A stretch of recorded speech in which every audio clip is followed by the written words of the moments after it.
ഒരേ സമയം സന്തോഷവും സങ്കടവും പിന്നെ എന്താ പറയുക ഒരു കൗതുകമൊക്കെ തോന്നിയൊരു സംഭവമായിരുന്നു ഇന്ന് രാവിലെ ഉണ്ടായിരുന്നത്. വേറൊന്നുമല്ല, മിയ വീടിൻ്റെ അകത്തല്ല കേട്ടോ കിടക്കണം. മിയനെ നമ്മളങ്ങനെ പുറത്ത് വിട്ട് അവൾ പുറത്ത് വിന്യസിച്ചൊക്കെ ഫുഡ് കഴിക്കാൻ നേരമൊക്കെ ആകുമ്പോൾ അങ്ങനെ വരും. അങ്ങനെയാണ്. പിന്നെ എൻ്റെ മടി കയറി കിടന്നുറങ്ങും, കളിക്കും, പോകും, അങ്ങനെയൊക്കെയാണ്.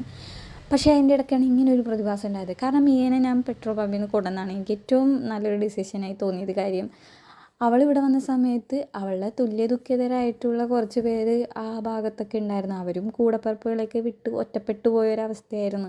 ഇവൾ വന്ന് 2 ദിവസം കഴിഞ്ഞപ്പോൾ അവളുടെ അതേ പ്രായമുള്ളൊരു പൂച്ച കാറിൻ്റെ അടുത്തിരുന്ന് ഭയങ്കര കരച്ചിലായിരുന്നു. 2 ദിവസത്തേക്ക് ആർക്കും ഓർക്കാൻ കിട്ടാത്ത വിധത്തിലുള്ള മെനകെട്ട കരച്ചിലായിരുന്നു അതിൻ്റെ. മിയക്കാണെന്നുണ്ടെങ്കിൽ അവൾക്ക് സങ്കടം വന്നിട്ട് അറിയില്ല, അതിൻ്റെ അടുത്തോട്ട് പോയി. ആമ്പൂച്ചയാണ്. അപ്പോൾ എന്താ പറയുക, അത് വേഗം തന്നെ മിയേൻ്റെ അടുത്തോട്ട് ചെന്നു. ഒരു മനുഷ്യൻ്റെ അടുത്തും ചെല്ലൂല. അങ്ങനെ മിയ വീട്ടിൻ്റെ അകത്തോട്ട് കയറിയതുകൊണ്ട് മാത്രം മുഖം നോക്കാതെ അത് അകത്തോട്ട് കയറിയാണ്. അപ്പോഴാണ് ഞാൻ ഈ സംഭവം കാണുന്നത്.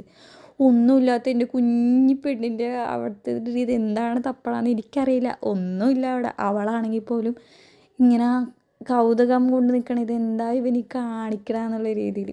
എന്തായാലും ആരുമില്ലാത്ത അവൾക്കൊരു കൂട്ടായി, അവനിക്കൊരു കൂട്ടായി.